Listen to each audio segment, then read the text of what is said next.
I think it was a disgraceful performance, and I think it should never be permitted to happen again.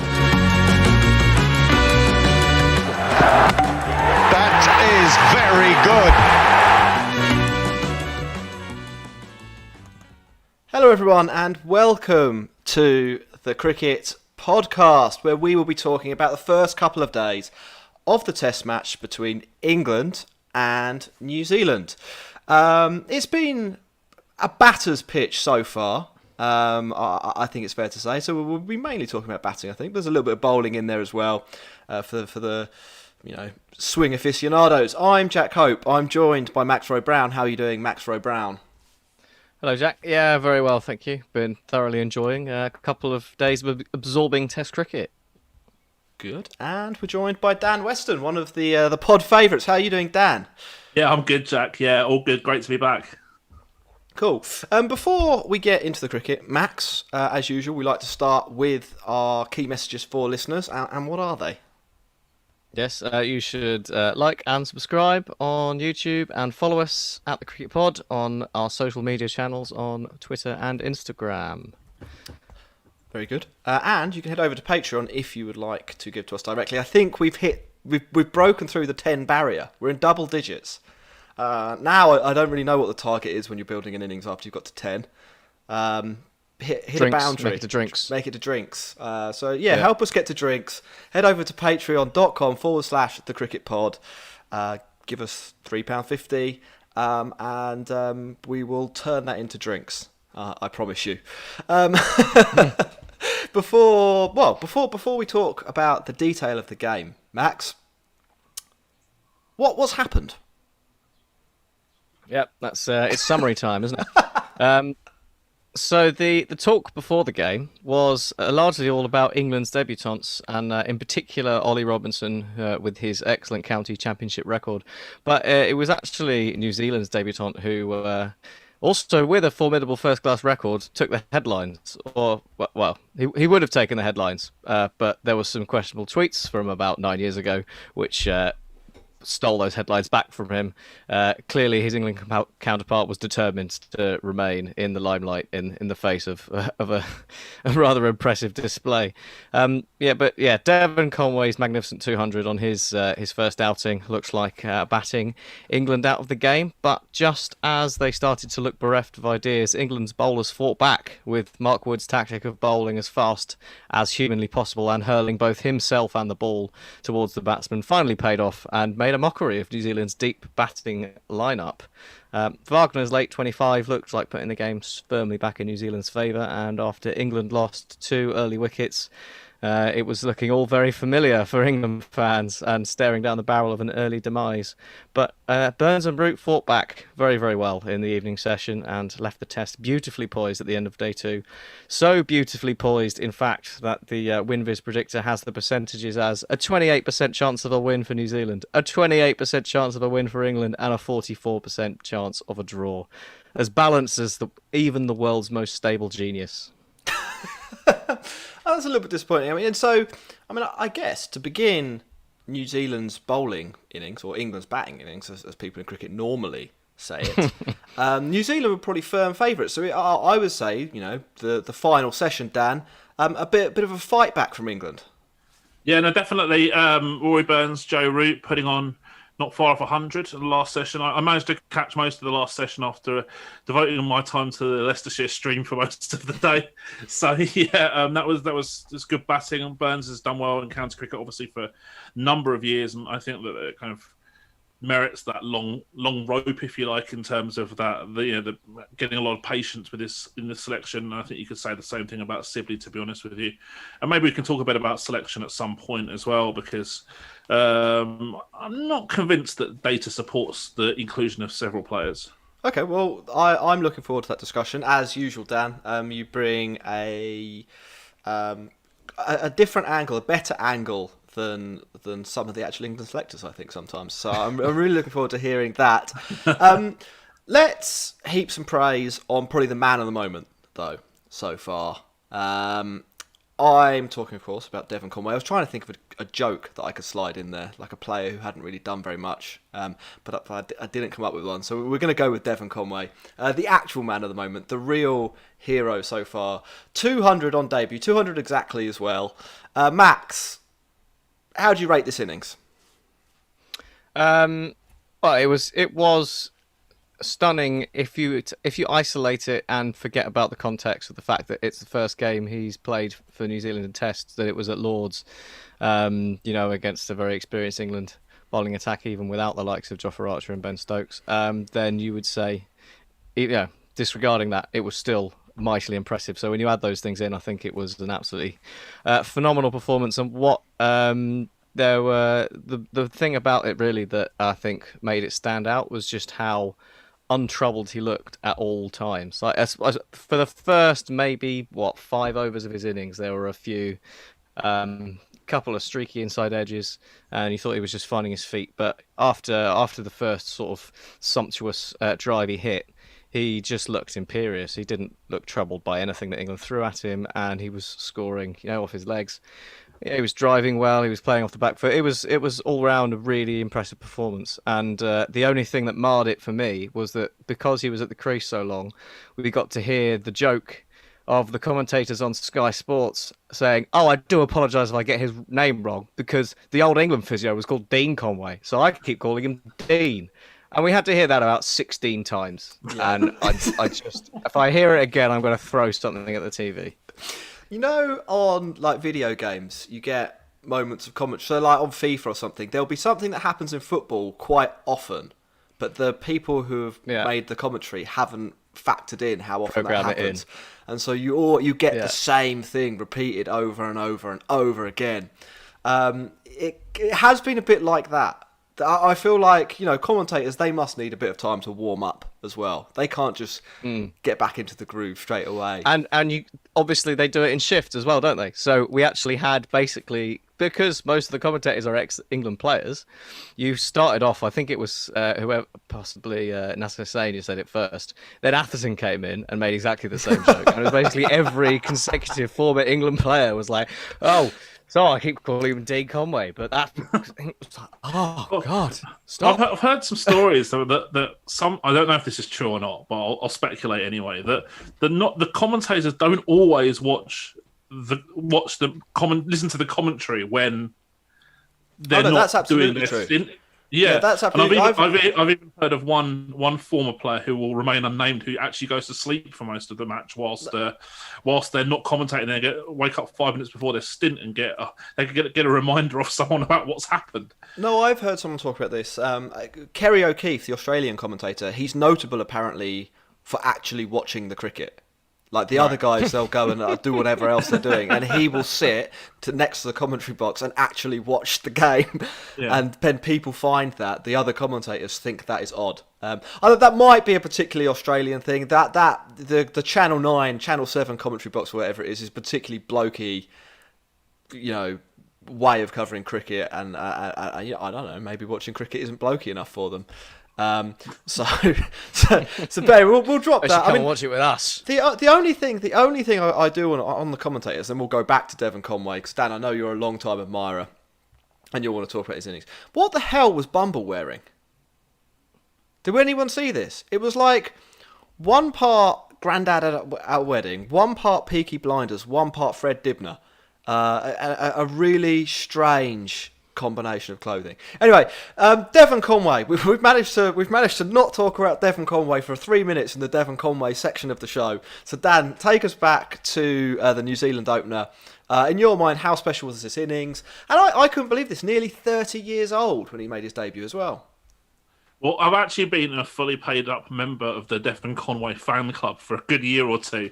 To be honest with you, I mean, his story. If any of the listeners haven't heard his story, it's just truly incredible. He didn't really get a great deal of opportunity in South Africa cricket, and from what I understand, he pretty much sold everything and moved to New Zealand, looking to start a new life and hopefully pick up a contract somewhere. And then eventually he got a contract with Wellington, and since then has just racked up the runs in all formats. And I think we've spoken about, like, when we do the IPL shows, we've been talking about how it's quite rare to find a player who's above average, a batter who's above average in all three formats. And I actually think New Zealand are lucky enough to have someone like that. I think obviously the sort of passport and qualification issues have cost him his debut at an earlier stage. But I think there was some opportunities maybe to get him in a bit earlier in some of the T20s and stuff. And I think that they've been a bit sort of cautious about getting him in. But now he's got in. I don't expect him to lose his place anytime soon.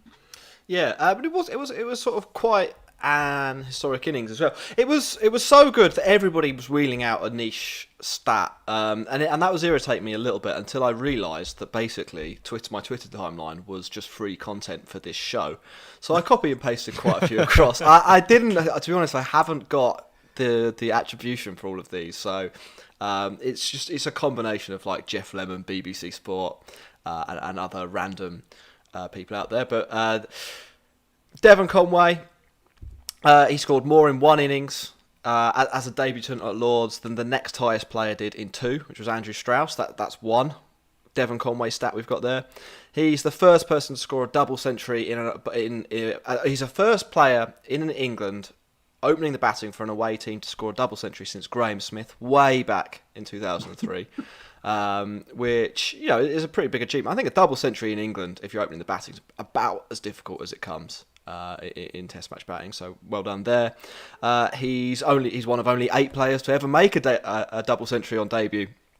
Devon Conway, he didn't even have a single century opening the batting until today, and now he's got a double.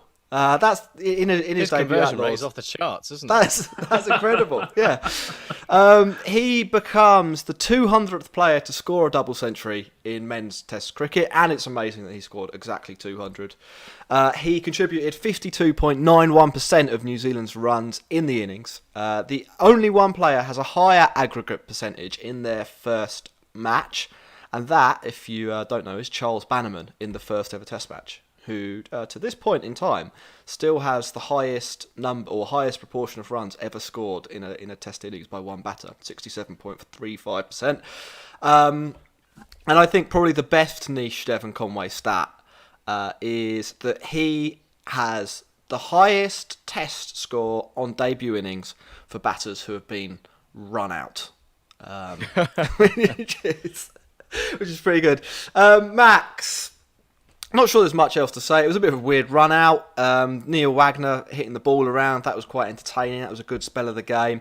Should we talk about England's bowling? And maybe now would be a good time to hear your thoughts on England's selection, Dan, as well. So if we do the bowling first, then we'll talk about England, how England got this team together. Yeah.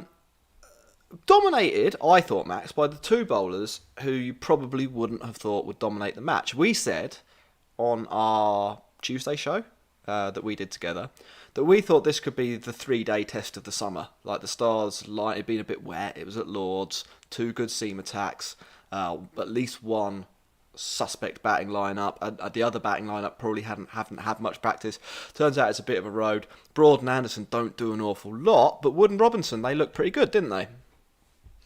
Yeah, they did. I mean, Wood struggled on the first day a bit. I think he was sort of possibly let down a bit by the pitch being a little slower on the first day from what it seems like, and livened up a bit today, which allowed him to hurry the batsman up a bit more. But Ollie Robinson was very, very impressive. He was a little perhaps you might attribute some nerves to his performance at the start. You wouldn't begrudge him those, but he was took him a little while to find his rhythm. I mean, equally that could just be bowling on a giant slope, as we know Lords is. But after he settled in, he was excellent. Really probing that line on and just outside off stump, as he's known for. And when you do that, you're guaranteed to get wickets. One goes one way or the other.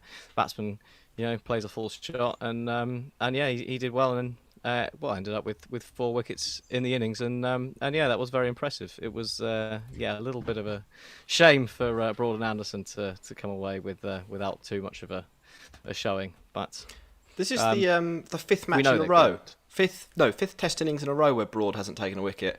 And Dan, as someone who's quite heavily involved in the county game, let's talk about the positive sides of Ollie Robinson first. Were you surprised about how smoothly his transition to Test cricket has been in his one innings so far? So it's a small sample size, but he looked the part, I thought. Yeah, he's absolute quality, no doubt about that. His record for Sussex speaks volumes, and you can say, well, that's in Division 2, and we'll come on to, I think, the Division 2 when we talk a little bit more about selection. But his numbers, based on my model, certainly stack up against anyone else on the county circuit right now. I would say him, Ollie Stone, and then perhaps Craig Overton of the three sort of cabs and off the rank, if that makes sense.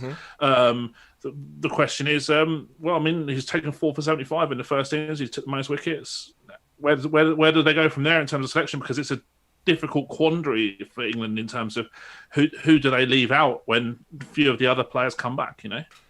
It is a tricky one. I mean, he should have had 5 as well. Broad, dropped one. Or did he? We'll have to. Only Broad will know that. I can't see Broad and Anderson playing all 7 tests this summer. I think they'll play 4 or 5 each. I think Robinson will probably fill in as the alternate on some occasions. We know Archer's out of the picture. We know Wood isn't going to play all 7, so I think there'll be space for him. And it's a great way to start off. It was marred slightly though, Max, wasn't it? As it emerged during play yesterday that he had been sending an array of offensive tweets. Yes.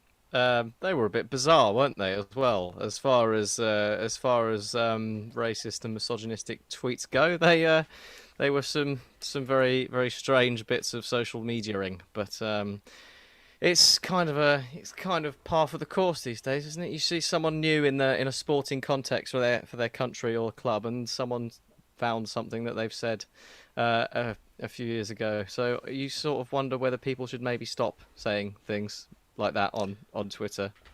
Well, I think more to the point, people should probably stop thinking things like that. Is the issue? That too.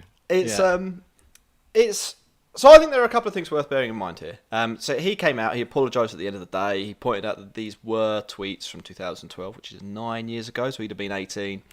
And old enough to know better, I think. Well, for sure. But I do think 9 years is probably enough time for the apology he gave to be sincere, and if he's telling the truth, for it to be true that he is a different person. I think in general, as well, people should probably be 50% less paranoid about what people write on the internet when they are effectively children, which is what it sort of is. Having said that, I do think that we really need to be clear that the burden is now on him to prove that he isn't Ollie Robinson from 2012, and he is the person who he appeared to be when he sincerely apologised after the game yesterday. Obviously, it should have been the best day of his career. Probably not be remembered for that now, at least from a personal point of view. So there'll be some damage there. But we have to the lens does have to be on him, because if there is the possibility, you can't on the one hand be England doing the show of unity before the game, standing up against racism, standing up against homophobia, and to some extent, at least, I think, at the national level, walking the walk and talking the talk. With some of that, we saw Root, for instance, confront Gabriel a couple of years ago when he was homophobic, basically. And I think that England national team environment probably are on the right track. We saw Morgan talk really quite eloquently after the World Cup, talking about how Allah was on England's side and how that diverse environment really had helped England. So I think there may not be some problems, and for Ollie Robinson to come into that environment, surely there'll be people who know what he is like now as a person, and can vouch for him to some extent. And there were some players actually on Twitter who were doing that. So I don't think I believe Ollie Robinson, I think is what I'm saying there. Mm-hmm. The third thing I would say, though, and I think this is a problem beyond probably the national team, is that there is a cultural issue in English cricket and in English sport in general when it comes to racism. He isn't the only player in contention this week who has a checkered past on that issue, for example. Craig Overton, I don't know if you saw the article in Wisden this week, which raked over for old ground on his part, but he was the other England bowler that could have played, if you don't know who he is. Basically, a few years ago in a county championship match, he told Sussex batsman Asher Zaidi to go back to your own fucking country. And then following on from that, the ECB, instead of punishing him for a race hate crime, they said the only offensive part of that statement was the swear word. They gave him a level 1 offence for bad language. We've heard Azim Rafiq at Yorkshire talk to the Cricket Badger, our nemesis podcast, about if you ask Ross. Yeah, if you ask Ross, about racism in Yorkshire. And in fact, Yorkshire had an entire county system more or less devoted to not picking anybody of Pakistani heritage way up until 1990. It's ridiculous that in a county that has Bradford within the county borders, that the first, non-white, non-Yorkshire born player they have is Sachin Tendulkar. And I think, until you do see some of the institutions and some of the broader attitudes around English cricket, and we're not even going into the sexism side of things, by the way. There's been like 1 or 2 really high profile scandals involving potential England cricketers or potential future England cricketers that in a post-match game I don't think we really need to dive into now, but there are some rotten things in the English game. And there should be no room for them. And I sincerely hope that what I said about Ollie Robinson a couple of minutes ago, in terms of how he did seem genuine with his apology, and how 9 years is a long time, and how you have to allow people the time and the space to change. I hope that is true. But within the game and within English sport, and we see this most notably, I think, with football. There are problems. We saw it only yesterday, didn't we, with football? It's another, reminder that is there.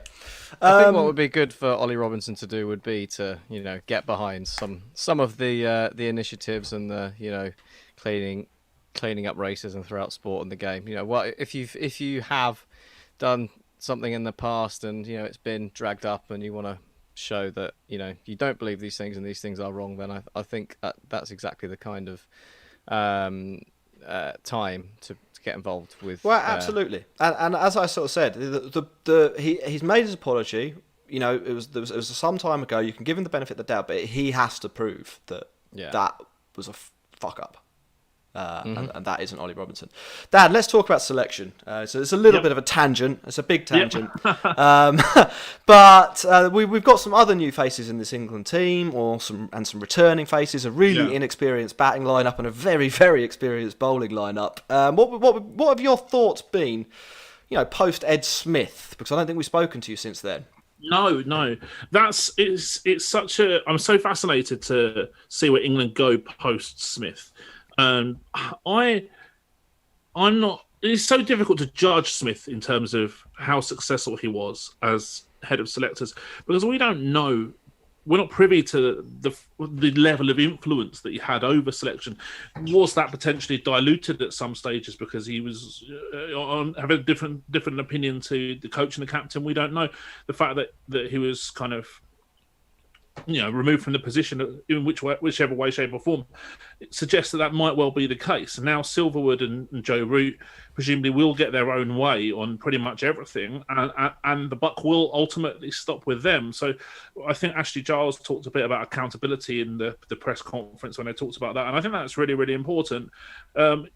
People have to be accountable for their decisions and they have to provide evidence as to why they're making those decisions. And it shouldn't be wishy-washy evidence. It should be really quite quite factual, data driven. In an ideal world, obviously, you don't. I've spoken about that many times before. I am not quite sure that the data backs up a few of the picks, to be really honest with you. So if we look at red ball cricket in terms of, like, if we compare it to football, right? So Test cricket will be like the Premier League. Division 1 County Championship will be like Championship, and Division 2 is like League 1, okay? Broadly speaking. A player will expect to have worse performance in Division 1 than they do in Division 2, and they will expect to have worse performances in the Test cricket arena than they will in Division 1. And they're completely logical. If you can't beat a 75-mile-an-hour trundler with the bat, then what chance have you got against like Mitchell Stark and Pat Cummins and people like that? You don't have a chance. So just pick him to face Colin de Grandhomme. Well, actually, Colin de Grandhomme's red ball record isn't that bad. He's a bit fodder in white ball, but he's not too bad as an all-rounder in red ball. Tell that to the England World Cup team. Yeah. T20 in particular is pretty expensive. But with England, they promoted a few players almost straight from Div 2 or not far off straight from Div 2. And that's a huge jump. I mean, in football context, you don't see players go from League 1 to the Premier League or League 1 to international football immediately, pretty much. You just don't see it. There's always that stepping stone. That's logical. I am not quite convinced that the selectors have kind of got their head around, or there isn't selectors anymore, but you know what I'm trying to say. The decision makers have got their head around the difference in level. So if we look at a couple of players in particular, Zach Crawley, the jury for me is massively still out on him. Now, I'm not saying that he's not a young player of high potential. I think he probably is. But whether this is the right time or was the right time to give him his debut and play all these matches, I'm very unconvinced. It is a bit selective, but if you take away that, was it 257 he scored in one game? 267. So yeah, you've robbed him of 10 runs. Sorry, Zach. If you take that out of his record for England, he averages just over 20. And the fact that someone's average of like 34 is propped up on one mammoth innings is, for me, quite a big issue. The fact that he hadn't really averaged, I don't think he'd averaged much more than 35 in county cricket before he got his first call-up as well. It is slightly... It's only 32. His county cricket average. There you go. Yeah, so there you go.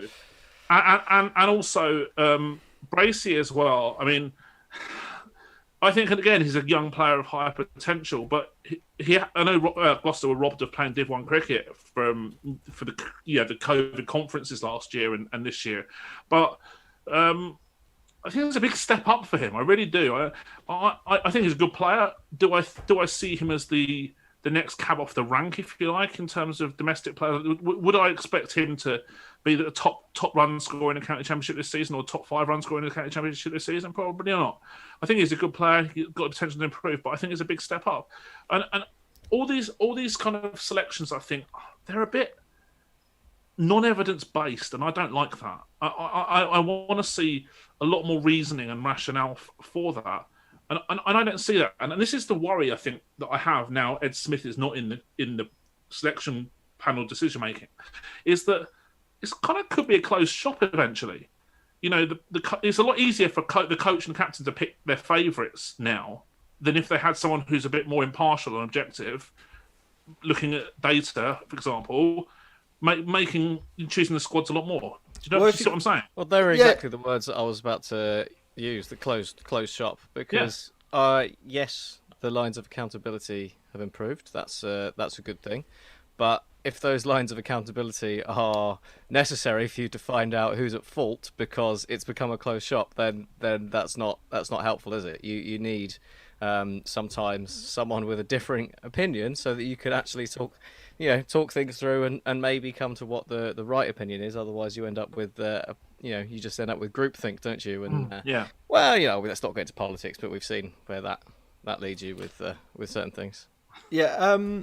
It's interesting that you made the comparison to football, because basically what I think's happened is that the idea that you'd have a head selector is, in footballing terms, something that probably hasn't happened since about 1910, when people wore hats and to play the game and the goalkeeper never came off the line.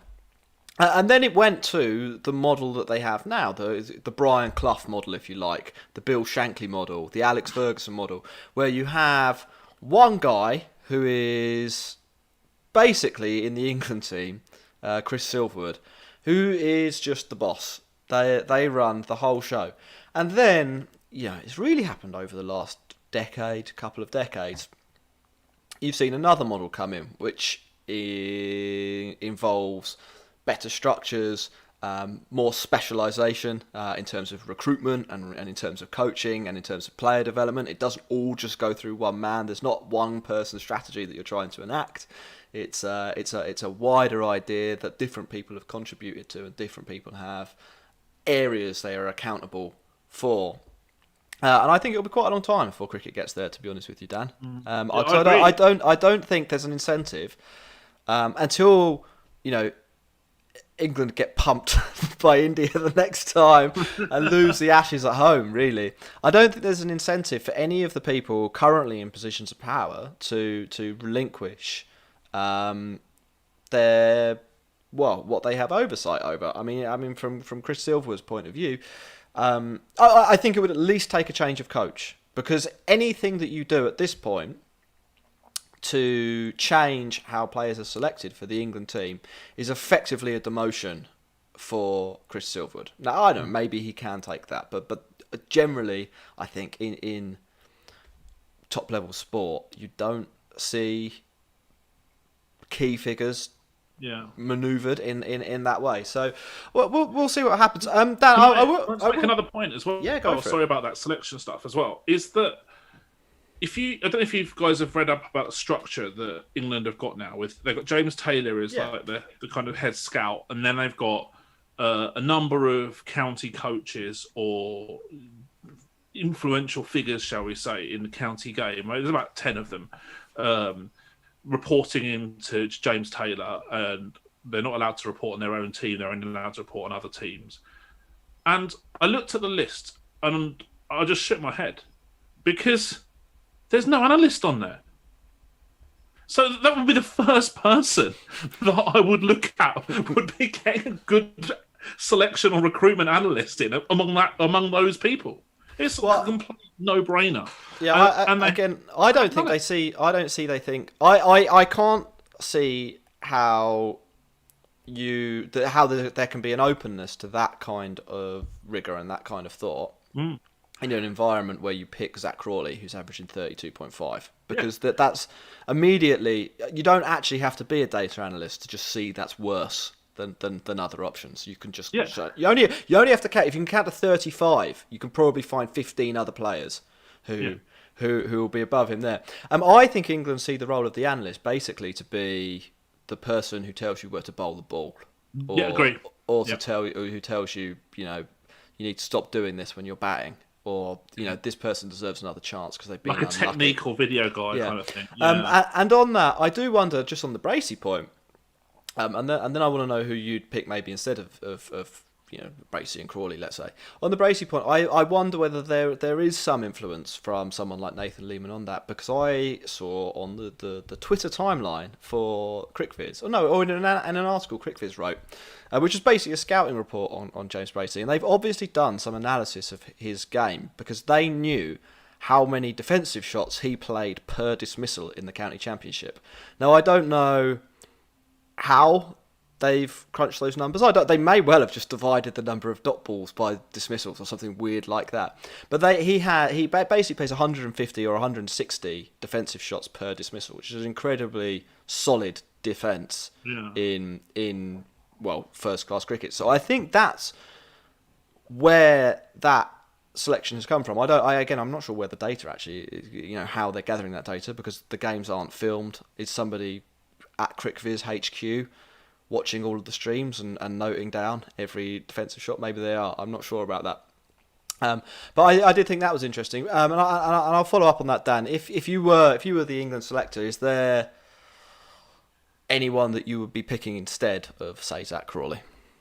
That's the difficult thing, is the fact that there's just a kind of a bit of a lack of talent out there in terms of someone who's banging the door down to say, okay, well, you know what, right? You might be familiar with the Pakistan selection. I can't remember the guy's name now, but the really unorthodox guy who made his debut really or didn't get picked for years, and his domestic numbers were like beyond incredible, and then he's come into Test cricket and just like smashed it. I don't think we have the Fawad Alam in English cricket right now. I think there's players gone by who can consider themselves really hard done by that they didn't get an opportunity. Players like James Hildreth, Sam Northeast are probably two that I would immediately spring to mind. Of the current crop, I would say the Tom Abel is someone who I think is on a really nice upward curve, and I also think that, although he's played a bit of Test cricket, didn't do great. It was a long time ago, earlier on in his career. I think that there's a lot of evidence to suggest that Adam Lyth would be more suited to Test cricket than a couple of other players right now as well. But it's difficult, and I accept the point that, yeah, it's not like there's someone averaging 50 plus every year in county cricket who can say, why the hell aren't you picking me? It's so they're clearly going on hunches. They're clearly going on, oh, this is a young guy, we want to back him, and we'll just see how it goes, kind of thing. And I don't like that, because when you pick, it's almost like they don't have an ability to keep more than 3 names in their sort of conscience at any given time. Because genuinely, like, someone will mention the name of a county championship player who looks like they could be good, and then it's just sort of a domino effect, isn't it? The media then focuses in on them and says, oh, they're the next person into the England squad, and it's almost like the England selectors then sort of get carried away with that and only focus on like 5 people at a time who they think could. Yeah, they did it with Haseeb Hameed last few weeks as well. Definitely, there was like a Hameed watch at one point, I think, on social media when he was scoring a few runs. It all seems to be the people from the same teams as well that happens to a lot of the time. Gary Balance will be back before you know it. I can't wait for Gary Balance to come back. Max, do you want to talk just a little bit about this final session from today, to get back to what the video topics, or the podcast topic header is? Yes. Because England were in trouble. Dom Sibley, maybe a little bit unlucky to be out LBW. Zach Crawley did something a bit stupid. And they were 2 wickets down for not very many when the captain came to the crease. And they finished the day 110 for 1, which is good, I would say. 111 for 2. 100. That's what I meant, yeah. They've actually played so well, they got one of those wickets back. I think basically what we needed at that given moment was exactly what we got, and it was England's 2 most experienced Test batsmen coming together and putting together a really important partnership, because after the loss of those 2 early wickets, you just needed 2 people to come in and play proper Test cricket, punish the bad ball. From time to time, I think New Zealand's bowlers maybe got a bit carried away with searching for wickets, bowled possibly a little too straight to Rory Burns at times, and allowed him to milk some runs off his pads where he's very, very strong. As an aside, I really don't understand the description of bowling too straight to mean down the leg side. I find that a bit odd, but anyway, and Joe Root came in and played a captain's innings. But I think the pair of them, what was good about them was just that they played really sensible cricket, and that is exactly what was required at the time, and it showed that actually it is a decent pitch, and there aren't too many demons out there. So if you play properly, the runs will come. Yeah, I would say I think you've done New Zealand's bowling a little bit of a disservice there. I think that Burns and Root are actually the story here, and not that New Zealand's bowling went downhill. Burns in particular, I don't think really played, many, if any, poor shots. He does some weird stuff. Like you have to acknowledge that the way he looks and the way the bat comes through, it does look weird, and you can kind of see how it can go wrong, and you can particularly, and I think the thing burned into a lot of people's memories are like the times it goes wrong, and it looks like he just has never played cricket before. But today, he played and he hit the ball with the middle of the bat, which is the thing that you're supposed to do. And I, thought he looked as dominant an opening batter as I've seen him look. Against what I thought was actually a pretty good bowling attack. And I thought, New Zealand seemed to move the ball in the air more than the England bowlers did. That's fair. I think that particularly early on, providing more challenge than the England bowlers did way back in the first innings. I like Joe Root as well, batting a long way out of his crease. We saw him struggle a lot historically, well, last year and in the Ashes in 2019 with the LBW. He's clearly made some changes to his game, and a little bit like him in Sri Lanka, something has changed for Joe Root in the last 6 months, and they've been really positive changes, I think. And I think if Burns looks as dominant as I've seen him play, Root too looks just about as good as he has ever done, I think. And I think maybe he's making a little bit of a case for being the best batter in the world at the moment, Dan. Joe Root, yeah. I think it's very difficult to say that he's the best. I think he's... We talked about Brian Clough earlier, and what was his phrase? I don't think I'm the best manager, but I'm in the top one. I don't think Root's maybe quite up there. I think our Indian fans will certainly be suggesting that Virat Kohli is the number one Test batsman in the world. He hasn't got a century since I was about 14 years old, Dan. Maybe Devon Conway should be the number one Test batsman in the world. He's pretty good average at the moment. Right I think it's in the top 5. That would be, but I wouldn't want to rank the top 5. Okay, so yeah. Anyway, he was looking in fine touch. The game set up pretty well. I'm going to ask for a prediction from each of you. Then we've got a couple of questions, and if you have any questions, put them in the chat now, because we'll have probably, we'll do 3 or 4. What do you see happening in the next 3 days, Max? I think it will ultimately end in a draw, but I think it'll be like there'll be a sniff of a win. It'll be a good draw, It'll be maybe someone 7 down, and it won't get called after like the 3rd over after tea. We'll be looking at England in with a sniff, and maybe New Zealand in with a sniff as well, but ultimately neither team quite managing to get there. Dan, any thoughts? Is there rain forecast over there? There's a little bit of drizzle tomorrow, so I don't think they're going to play 80. But I think they'll play 50 or 60 tomorrow. So it'll be a good. They can maybe make that up in the 2 days.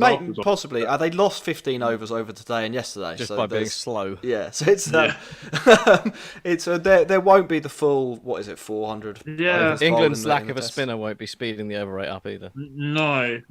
Although I like that, I don't see the need for it necessarily. If you're going to pick Root or Beck, best spinner, you might as well use Root and pick an extra batter. I do agree.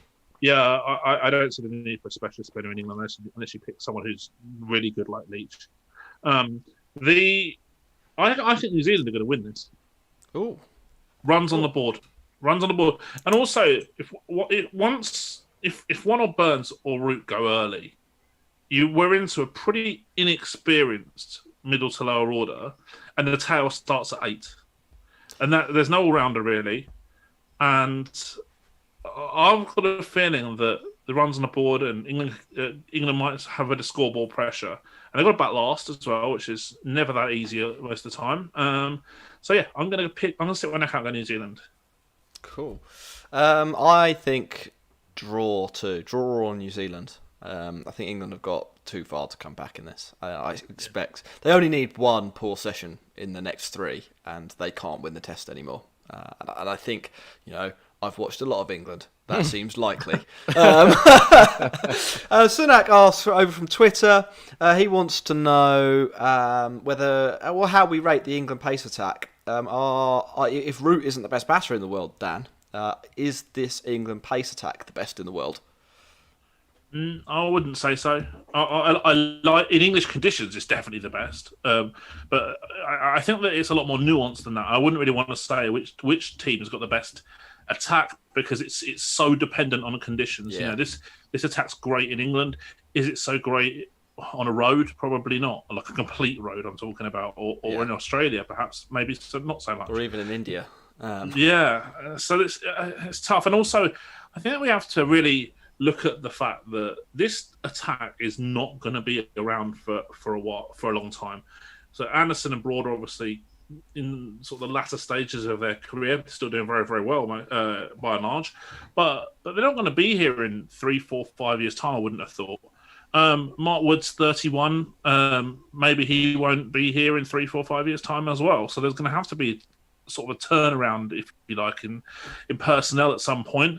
Obviously, Jofra Archer's going to come back in, hopefully, when he's fit. But yeah, I like it in English conditions. I'm not convinced in other places. And I'm not massively convinced in Wood as a test bowler in English conditions. I think there's probably a better option in England. I would pick him more in the unresponsive conditions. Yep, I probably agree with that.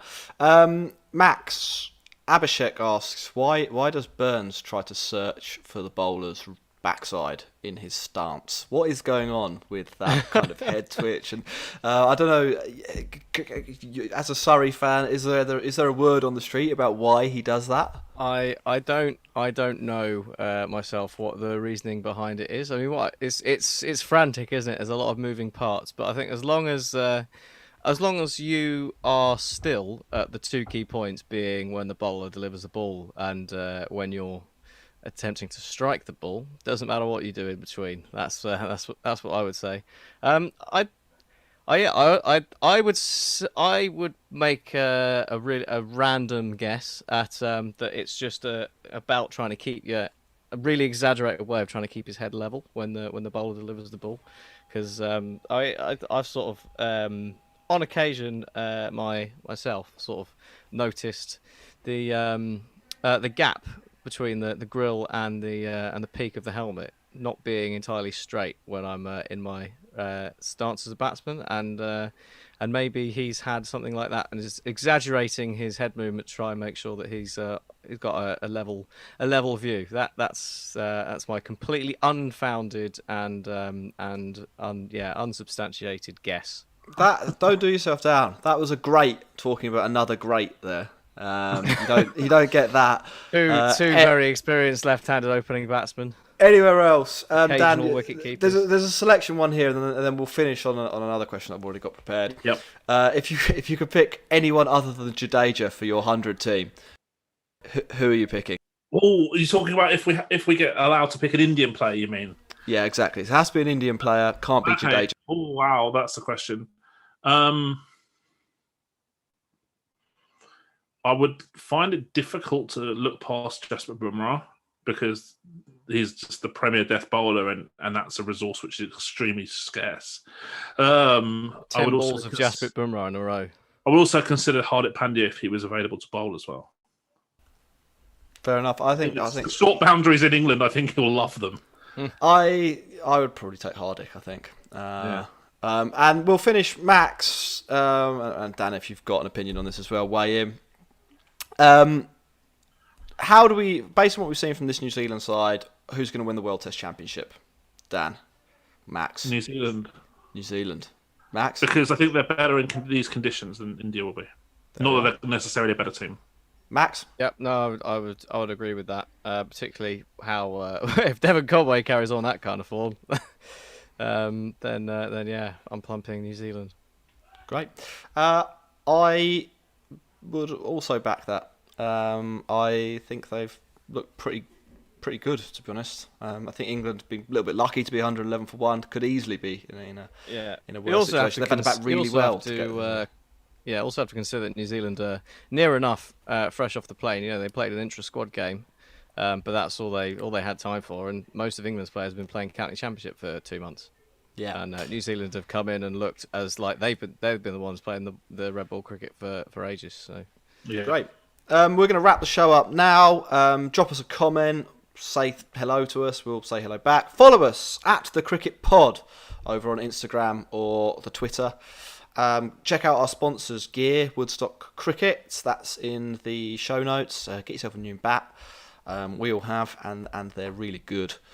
Head over to Patreon, also in the show notes, and help us get to drinks, which is give us £3.50. Dan, thanks for joining us. Max, that's great to be back. We'll be back at some point. I think we'll probably do a wrap up for this Test match, won't we? I don't think we'll be. I think we've got stuff coming up over the next few days, so probably Monday evening. I'm looking forward to that. Looking forward to the cricket. And, that was the last thing. Hit like on the thing. Let's beat the YouTube algorithm and get this video promoted. Bye-bye, everyone.